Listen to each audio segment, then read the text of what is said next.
Alkitab berkata, peperangan kita bukan lagi melawan darah dan daging yang kelihatan oleh mata kita, tetapi peperangan kita sebagai orang yang percaya, yang sebenarnya, yang sesungguhnya adalah melawan roh-roh jahat yang tidak kelihatan oleh mata kita.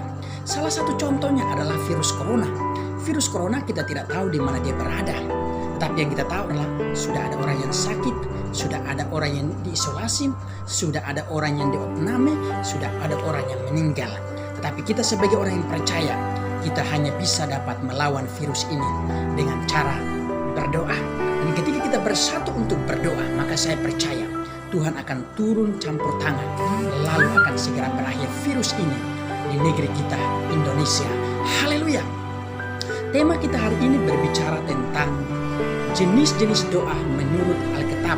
Bersama dengan saya Meleyanto Nama, saya akan sharekan kepada saudara sekalian secara singkat. Yang pertama, jenis doa Tritunggal. Jenis doa Tritunggal seringkali disebut atau dikatakan sebagai sebuah diskusi, sebuah rapatnya Tuhan, sebuah musyawarahnya Tuhan. Dan semua ini terjadi sebelum Tuhan menjadikan manusia. Hal ini berdasarkan Kejadian pasal yang ke-1 ayat 26 sampai ayat yang ke-28, saudara kasih. Dan hasil daripada diskusi Tuhan adalah berhasil menjadikan manusia serupa dan segambar dengan dirinya. Dan tujuan daripada Tuhan menciptakan manusia serupa dan segambar dengan dirinya adalah untuk melestarikan, berkuasa, memelihara semua ciptaan yang lain yang sudah menjadi milik Tuhan, dan Tuhan sudah mempercayakan kepada manusia selaku umat kesayangannya. Haleluya. Untuk itu saudara yang kekasih, kita sebagai orang yang percaya, camkanlah hal ini dalam hidupmu, bahwa kita yang sudah dijadikan Tuhan serupa dan segambar dengan dirinya, kita adalah merupakan orang-orang pilihan dan miliknya Tuhan yang paling sah di matanya. Haleluya. Jenis doa yang kedua adalah doa Abraham, yaitu di dalam Kejadian pasal 18 ayat 17 sampai 32. Jenis doa ini seringkali Abraham berkata-kata kepada Tuhan ketika Tuhan ingin melakukan kehendaknya. Dan salah satu kehendaknya Tuhan di waktu itu adalah ingin memusnahkan Sodom dan Gomora, sebab bagi Tuhan manusia yang hidup di wilayah tersebut sangat besar dosanya. Untuk itu sebelum Tuhan memusnahkan, justru Abraham bertanya kepada Tuhan, Tuhan, jika di sana ada terdapat 50 orang benar, apakah Tuhan ingin memusnahkan? Tuhan berkata tidak. Bahkan pertanyaan terakhir daripada Abraham kepada Tuhan adalah, Tuhan, jika di wilayah sana Sodom dan Gomora ada terdapat 10 orang benar, apakah Tuhan ingin memusnahkan? Tuhan berkata tidak. Dan ini artinya apa? Sebuah pelajaran penting bagi kita yang harus kita miliki, bahwa ketika kita ingin berdoa kepada Tuhan, kita harus menyadari bahwa doa artinya bertanya kepada Tuhan, meminta kepada Tuhan, memohon kepada Tuhan. Tetapi kita harus bersikap seperti Abraham, itu rendah hati, lalu memberanikan diri untuk bercakap-cakap dengan Tuhan. Haleluya. Jenis doa yang ketiga adalah doa Ishak dan Hana, yaitu dalam Kejadian pasal 25 ayat 21 dan di dalam 1 Samuel pasal yang ke-1. Ishak dan Hana memiliki persoalan yang sama, yaitu Ishak, istrinya daripada Ishak yaitu Ribkah, tidak akan bisa melahirkan atau mandul. Begitu juga Hana mengalami persoalan yang sama. Nah, di dalam kedua kitab ini mencatatkan bahwa ketika Ishak melihat persoalannya adalah dalam keluarganya, yaitu dari yang ada pada istrinya yang sedang mandul, maka Ishak tindakan yang pertama adalah berdoa kepada Tuhan. Demikian pula dengan Hana. Alkitab mencatatkan bahwa Hana dari tahun ke tahun ke bait Allah, dia sering mengadu persoalannya kepada Tuhan.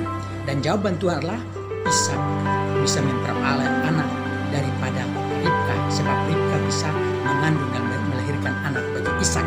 Demikian pula dengan Hana.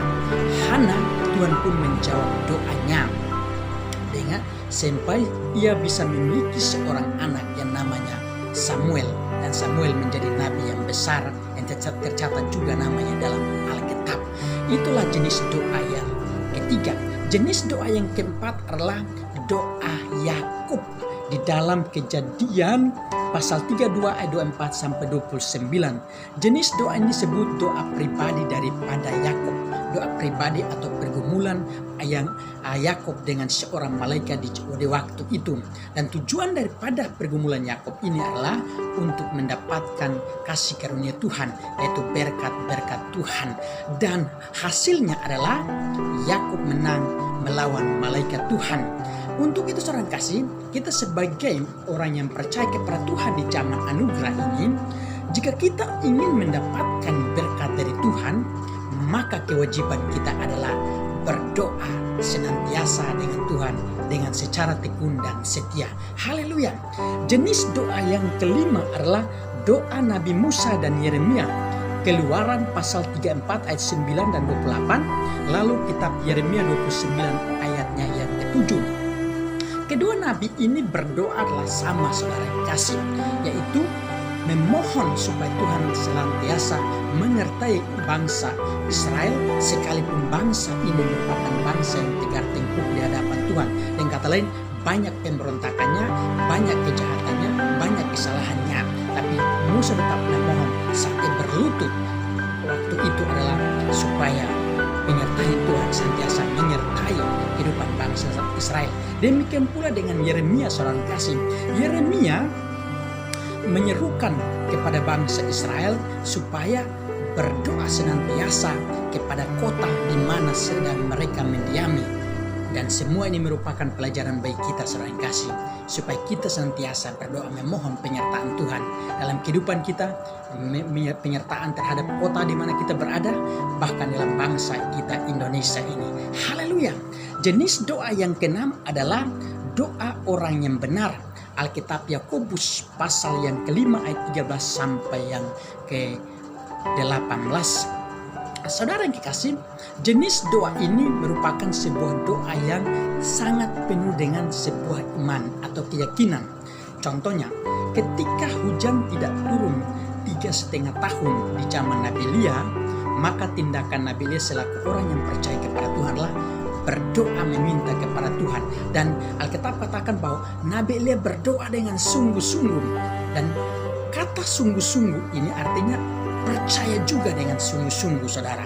Dan kita tidak hanya sekedar mengucapkan kata-kata kepada Tuhan, tetapi kita harus menyertai doa kita harus disertai dengan sebuah keyakinan di hadapan Tuhan.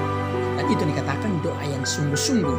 Dan doa yang sungguh-sungguh adalah doa yang disertai dengan sebuah iman yang penuh percaya kepada Tuhan bahwa akan terjadi, maka akan terjadi. Dan hasilnya Yeremia setelah berdoa, maka terjadilah hujan saudara yang kekasih. Nah, saudara yang kekasih, supaya kita bisa melihat sebuah mujizat melalui doa, maka kita pun harus bersikap seperti Yeremia ini. Kita harus berdoa dengan sungguh-sungguh dan percaya akan terjadi. Haleluya. Jenis doa yang ketujuh adalah doa pertobatan. Di Ratapan pasal yang kelima ayat 21 dan 22. Di sana dikatakan bahwa bawalah kami kembali kepadamu ya Tuhan, maka kami akan kembali kepadamu. Baharuilah hari-hari kami, maka kami akan menjadi baru. Saudara yang kekasih, ketika kita ingin memiliki hidup yang baru di hadapan Tuhan, maka rahasianya atau memiliki hidup yang disebut pertobatan yang sebenarnya di hadapan Tuhan, maka rahasianya adalah kita harus membutuhkan bimbingan Tuhan, kita harus membutuhkan petunjuk Tuhan supaya kita bisa mengalami sebuah perubahan hidup. Perubahan hidup tidak bisa akan terjadi tanpa ada bimbingan yang benar daripada Tuhan. Tindakan kita adalah berdoa berseru kepada Tuhan, sebab pertobatan itu akan terjadi, dan pertobatan itulah yang akan membuat kita untuk hidup kita layak dan berkenan di hadapan Tuhan. Haleluya. Karena itu saudara kasih, ketika kita susah untuk berubah hidup di hadapan Tuhan, karena kita sudah terbiasa dengan kehidupan yang menjauh dari Tuhan, maka itu saudara kasih, supaya kita bisa dekat sama Tuhan adalah membaharui hidup kita senantiasa. Haleluya. Jenis doa yang ke-8 adalah doa Bapa kami, Matius 6 ayat 9 sampai yang ke-13. Jenis doa ini merupakan doa yang sangat terkenal dan yang sangat populer dan bahkan sangat secara langsung diajarkan oleh Tuhan Yesus kepada semua orang di zamannya sampai hari ini. Saudara kasih, doa ini sangat terkenal di kalangan kehidupan orang Kristen itu sendiri. Untuk itu saudara kasih, kita harus memahami bahwa tujuan daripada doa Bapa kami yang diajarkan oleh Tuhan Yesus adalah supaya kita diajarkan senantiasa belajar mencari kehendak Tuhan terpaling utama dalam kehidupan kita. Ketika ada persoalan saudara, jangan dulu engkau bertanya kepada tetanggamu, mengapa saya mengalami persoalan ini? Sebab jawabannya akan lambat. Dan bahkan jawaban dari tetangga kita akan sering membuat kita menjadi orang yang kecewa. Bahkan kita benar-benar akan menjadi orang yang putus asa secara sepanjang sebelum kita mendapatkan sebuah jawaban yang benar. Untuk itu, melalui doa ini mengajarkan kita ketika kita punya masalah, cara yang paling utama adalah berdoa mencari kehendak Tuhan. Sebab setiap persoalan itu pasti ada jawaban Tuhan yang tidak pernah engkau mengerti. Tuhan akan memberi jawabannya. Haleluya. Jenis doa yang ke-9 adalah doa Yesus. Yohanes pasal ke-17. Doa Yesus ini merupakan doa untuk kebersamaan. Dan tujuannya adalah supaya ada terjadi sebuah persatuan orang-orang yang percaya kepada Tuhan. Bahkan semua orang yang belum percaya kepada Tuhan, Tuhan sangat menghendaki supaya suatu kelak hidup bersama dengan orang yang percaya, dan bahkan hidup bersama di dalam Tuhan, persekutuan dengan Tuhan Yesus. Tinggallah di dalam Kristus dan Kristus di dalam orang-orang yang percaya. Itu tujuan daripada doa Yesus adalah untuk kebersamaan orang-orang percaya di seluruh dunia untuk menjadi satu, bahkan sampai kepada hidup yang kekal, yaitu di surganya nanti. Haleluya. Jenis doa yang ke-10 adalah doa Roh Kudus. Roma pasal 8 ayat 26 sampai ke-27. Jenis doa ini saudara kasih sangat penting untuk kita memiliki, dan sangat penting untuk kita yakin bahwa ketika kita berdoa kepada Tuhan, lalu doa kita belum dijawab oleh Tuhan, bahkan terkadang kita sudah putus asa sebab belum mendapatkan sebuah jawaban, maka percayalah mulai hari ini dan seterusnya bahwa ketika masa-masa di mana engkau sedang khawatir, engkau sedang putus asa, dan engkau merasa sudah hilang segala harapanmu, maka masih ada satu pribadi yang menjadi penolongmu dan menghiburmu. Roh Kudus yang akan terus berdoa untuk kehidupanmu di hadapan Tuhan, dan Tuhan akan memberimu solusi. Haleluya. Jenis doa yang terakhir yang ke-11 adalah doa pribadi dan doa perkelompok. Di dalam Matius pasal 18 ayat yang ke-20. Jenis doa ini merupakan doa yang penuh dengan iman bahwa Tuhan selalu beserta dengan kehidupan orang-orang yang percaya dimanapun berada. Di mana 2 atau 3 orang berkumpul di dalam nama Tuhan, maka di situ Tuhan hadir di tengah-tengah mereka. Tuhan selalu menyertai, selalu hidup bersama, selalu hadir bersama kehidupan orang-orang yang percaya dimanapun berada. Karena itu, percayalah bahwa hidupmu selalu bersama dengan Tuhan. Haleluya. Kiranya pengajaran yang singkat ini bisa menjadi berkat untuk saudara sekalian dimanapun berada. Haleluya.